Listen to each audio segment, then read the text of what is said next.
everyone, and welcome to In the Studio. I'm Lynn Weaver, and the show is brought to you by Davis Media Access and broadcasts on Davis Community Television, that's Comcast Channel 15 and AT&T Uverse Menu 99. We're also online at dctv.davismedia.org.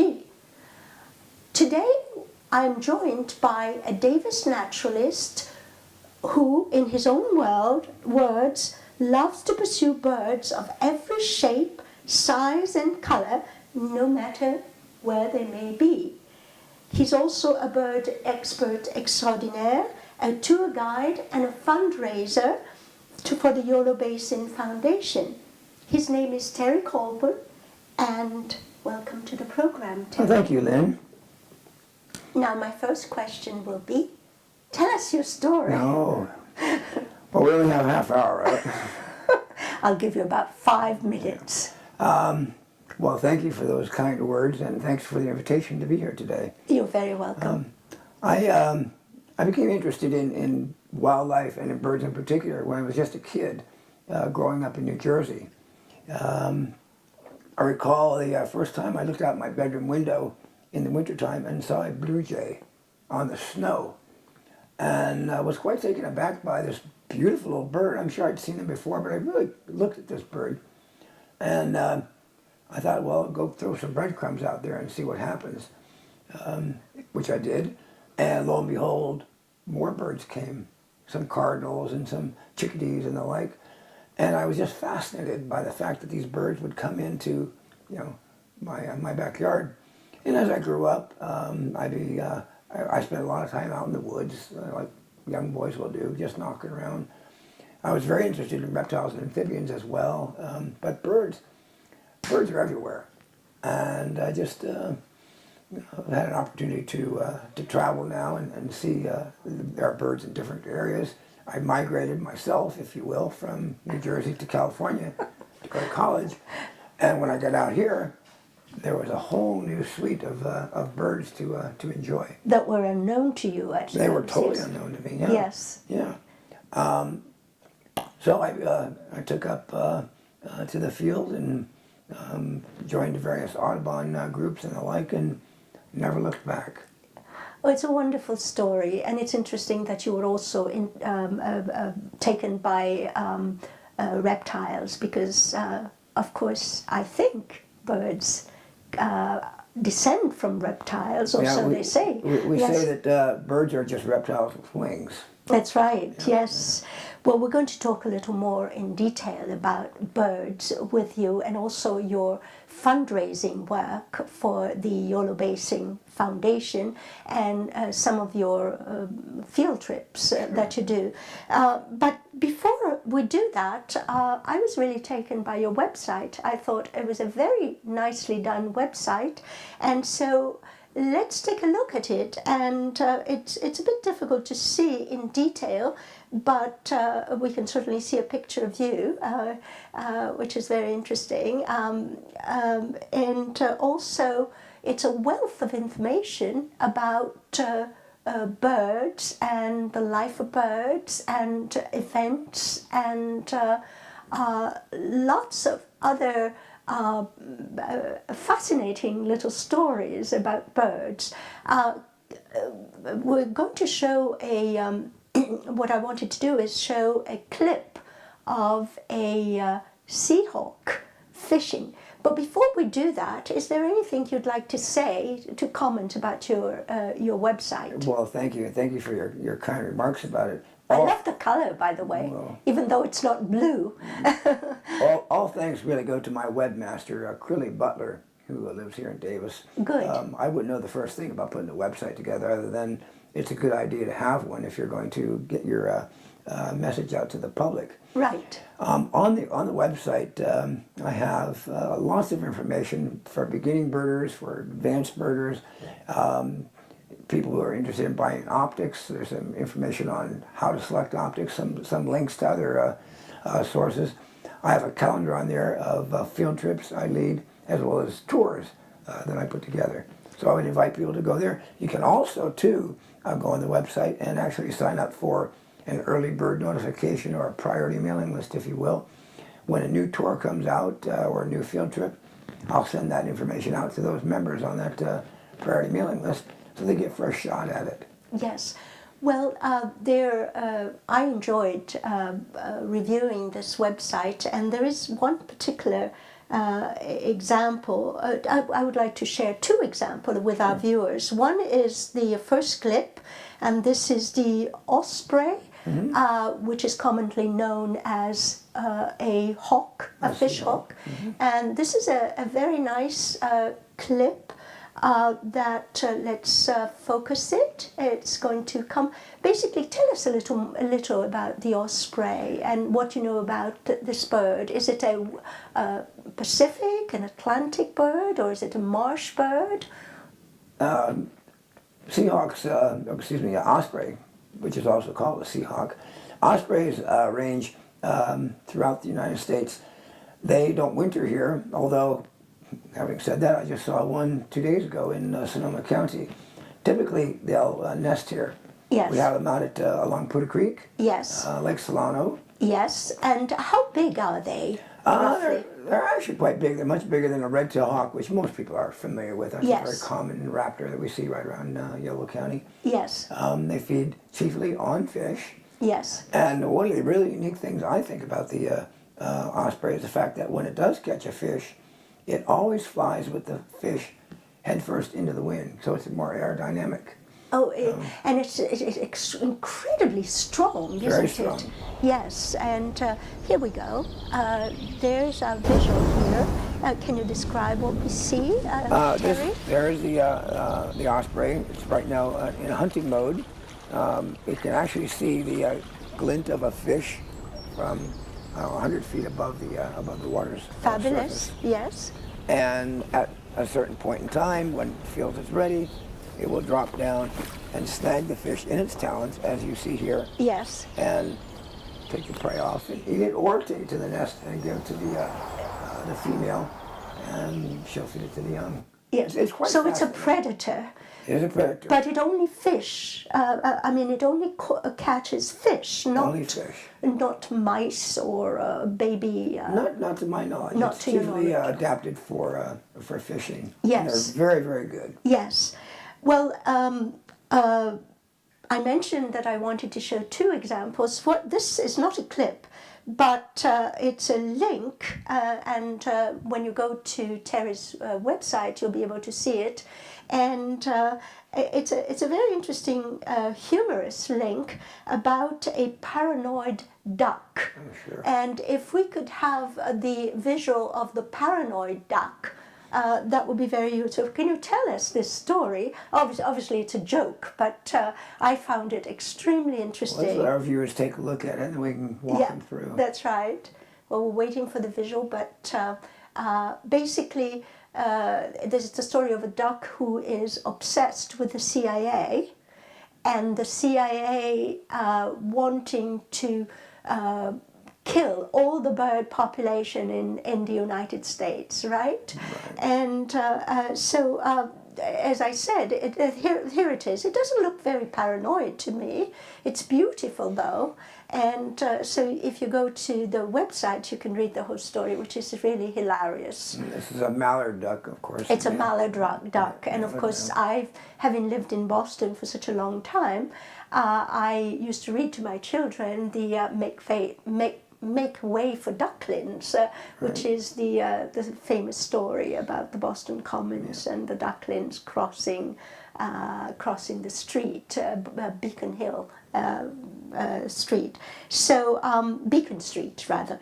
So this is about the website, which is great. Now. Tell me a little more about your field trips. How do you start? How do you gather? Where do you get the ideas? Something to give our viewers a sense of what you do. Well, field trips are designed according to the year. This time of the year, of course, we have a tremendous number of waterfowl right here in Yolo County. So we'll go out and look for them. In the springtime, we might look for neotropical migrants. These are birds, warblers, tanagers, and the like that are traveling from South America, Mexico, to the U.S. Some will nest here, some will continue on to Canada. So we try to time our field trips accordingly so that we're on territory Yes. to watch these. Another great trip is to go see the sandhill cranes, just down in Lodi. In Lodi, yes. And so- why is that important? Well, it's quite a sight to behold. Yes. We oftentimes will find ourselves down there at the end of the day and experience what we call the fly-in, Yes. where there are literally thousands of sandhill cranes that will come into these wetlands to roost at night. Unlike herons and egrets that can roost in trees, the sandhill crane does not have a rear toe, so it cannot perch. Oh, So they go to wetlands yes. for protection against predators. They go under the bushes. Well, they're not so much in the bushes, but just out into the wetlands where a coyote or another predator is not going to pursue them. So field trips are done accordingly. Where we go where the birds are. How long will these do these trips last? Typically, my field trips are all day. All day, Starting yes. at 7 o'clock in the morning, give or take, and coming back at the end of the day. It sounds like a wonderful thing to do. It keeps you out of trouble, you know. It keeps me out of trouble anyhow. We spend a lot of time out in the field. Yes. Now that I'm retired, I'm out probably 3 or 4 or 5 times a week. You were out this morning as well. I've been out Yes. this morning leading Yes. a field trip. Another thing that caught my eye, on your website, was there is a link there about the sighting of an extraordinarily rare bird for these parts, and that was very interesting. I don't remember the details, but if you go onto the website, you will find that. And I think there's an interview with the president of the Bird Association. American The Bird American, Association. yes. Association, yes. Yes. Terry, you're also a fundraiser for the YOLO Basing Foundation, and actually there are events coming up in February, because believe it or not, February, I learned, is duck month. Well, Yes, and there are a lot of ducks here. So how can one keep abreast of these events? I'm actually a member of the board of directors of the Yellow Basin Foundation. Okay, right. And of course, as a board member, we're all fundraisers. Yes, that's your reward for going on the board, right? Yes. People can go to the website, yellowbasin.org, and learn about Duck Days, which is coming up in just about a month now. Latter part of February, about 21st, 22nd in there. There are some great opportunities for families. Bring your kids out to experience the various activities, including wood carving. There's fishing for fish, and many tours. Interesting. Excuse me. I have an all-day tour that day where we're going to see as many birds as we can. Yes. Starting at 7 in the morning and probably going till sunset. Yes. But there are many other field trips as well. And when you see these birds, do you record them? Do you photograph them? Do you catalog them? What do you do? Well, or you just that's a great look question. at them? Yeah. Why are we doing this? Yes, why? Well, we're doing it basically to see what's where. Yes.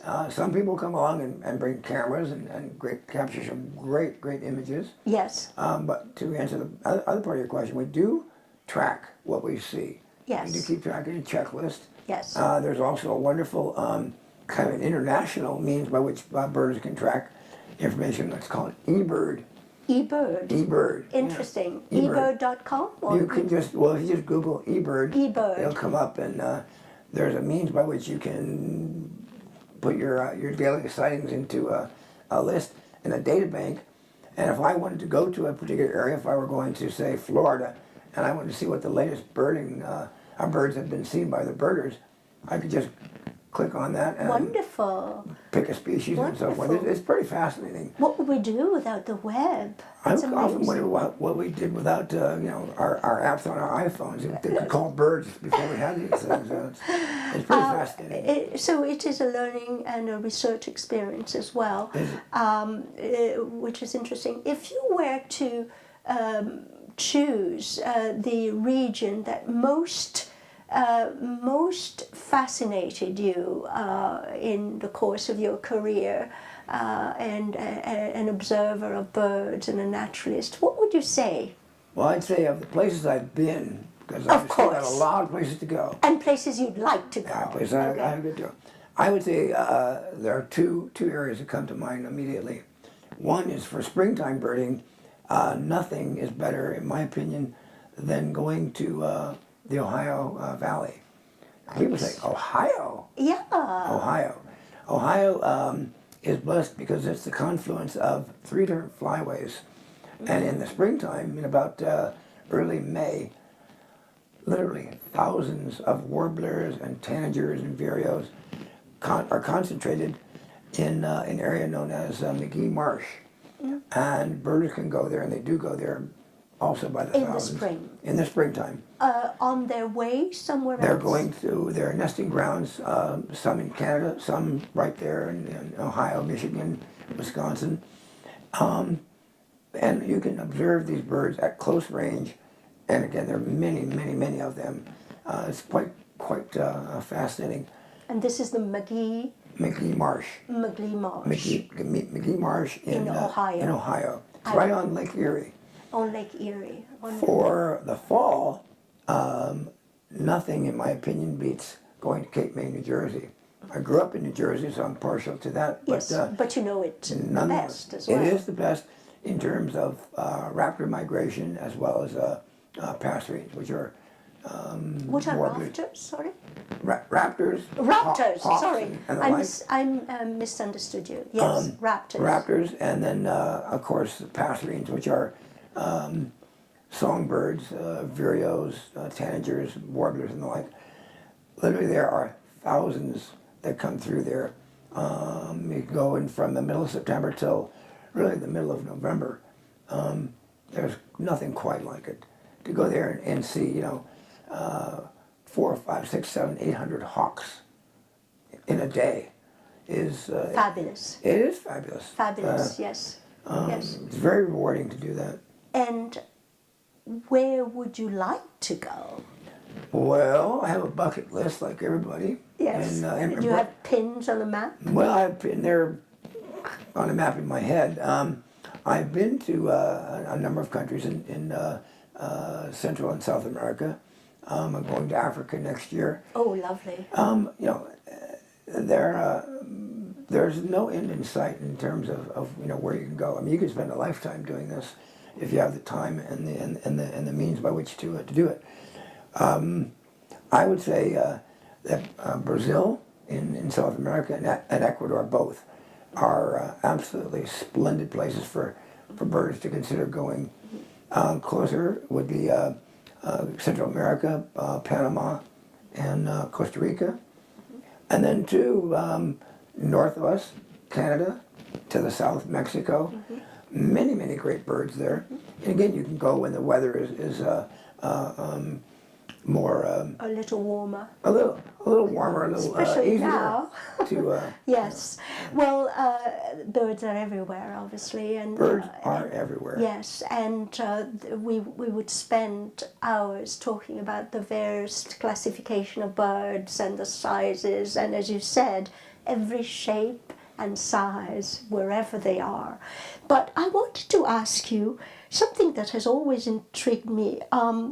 There have been studies. I mean, I'm fascinated by bird songs. Because that's their language, and it's very varied apparently. And there have been studies who have done, including at MIT, and there is a link on your website about that, that have done some scientific research about the fact that possibly or probably the song of birds as well as the sounds of primates and other animals have contributed to the evolution of human language. Now, this is fascinating because we don't really know, because the way I understand it, the human brain, we don't know where language, it's diffuse. Right. We don't know exactly where it is. But for birds, we know that some birds have a spot in their brain that indicates that they have a special type of song that is very varied and very discreet. Now, Very true. do you do you like bird songs? Oh, sure, to be sure. You know, there's, speaking of that, it brings to my mind the opportunity that one can have by going out at dawn and listening to what we call the dawn chorus. And we know that birds sing, particularly in the springtime, chiefly in the morning. They're setting up their territories, they're establishing territory, and they're defending their territories. And they're courting as well. And they're courting as well. Yes, yes. And there is nothing quite like being out on a spring morning at daybreak and just listening to the cacophony of sound, if you will. And for a birder, trying to sort out, Yes. you know, who's there. Who is saying what? Who is saying what. And you can actually, you know, with time and some study, you can actually determine who's present in your local park or your backyard or in a park that you might be visiting, a national park. I think, too, if you ever have an opportunity to go out and hear a wood thrush. Yes. The thrush in general are just... I have heard it. It's very interesting. Yes. It's very, very interesting. But it's very difficult to determine where it's coming from and what it's... I mean, to me, I know nothing about birds, of course. But actually, I think you know more than you think you do. You're quite well versed. I like to dream. So it would be very interesting to find out whether indeed our human language has evolved from that. It's probably a combination of so many factors, but it's another reason perhaps for studying birds and taping birds. Actually, there are quite a lot of experts at UC Davis studying birds. Yeah, we're very fortunate to have the expertise of many great scientists. Great scientists here, yes. I believe there's an emeritus professor who is British and who has studied birds. Unfortunately, I don't remember his name. Songs in birds, yes. Something that comes to my mind relative to bird songs and calls in general. People ask me, well, how do you learn these calls? Yes. And it is a lifelong pursuit. What I have done is, back in, I'll date myself here, I had albums. We're all dated. Some listeners go, album? What's an album, you know? But at any rate, we had albums, and we would play these albums over and over, and then we would record onto a cassette player, and then take that out into the field and try to imitate. And compare or imitate. Well, imitate, yes. and then, you know, Yes. and the like. But I would also then, now I have in my vehicle, I have CDs of bird calls in North America or the Sierra or California, and I listen to them over and over and over. So it's a lot of, like learning a language. Of course. It's repetitive, Yes. over a lot and of over. patience. A lot of patience. But in time, you know, you can sort them out. And if you're in, as I was saying, in a dawn chorus situation, and you're hearing all these calls, you know, with practice, you can start picking out Yes. the various species. Yes. That's very gratifying. It is, it is. Well, there's one that I think everybody knows. It's the dove, I think, which is... The mourning dove? Yes, the mourning dove. We are coming to the end of our interview. Unfortunately, I could go on forever. But very briefly, a philosophical question to conclude. And that is, in the grand scheme of all creations, what is the most important role of birds? I hope you don't think it's a trick question. No, it's probably not a trick question. Well, what do? They sing, they fish, they have beautiful colors. No, they also disperse seed. Oh, yeah, yes. Think about that. Control insect and rodent populations. Yes. Without owls and raptors, hawks and the like, many rodent species would run amok. That's right. And, That's right. We also know too that when there is a reduction of those raptors, those predators, Yes. there's an imbalance that's created. So yeah, they play a vital role in that respect. Good answer. And also they're a thing of beauty, right? Oh, to be sure. Like Keats, a thing of beauty is a joy forever. To be sure. I'm afraid, thank you so much for coming. I'm afraid we have to wrap it up. Again, for more, go to the website, tlcbirding.com. Thank you so much, Terry. And pleasure. thank you so much, all of you, for watching. If you'd like to see this program again, you can go to our website, dctv.davismedia.org, and while you're there, you can take a look at some of our other programs. Thank you so much for watching. You've been watching in the studio. From all of us here at Davis Media, thank you and see you next time.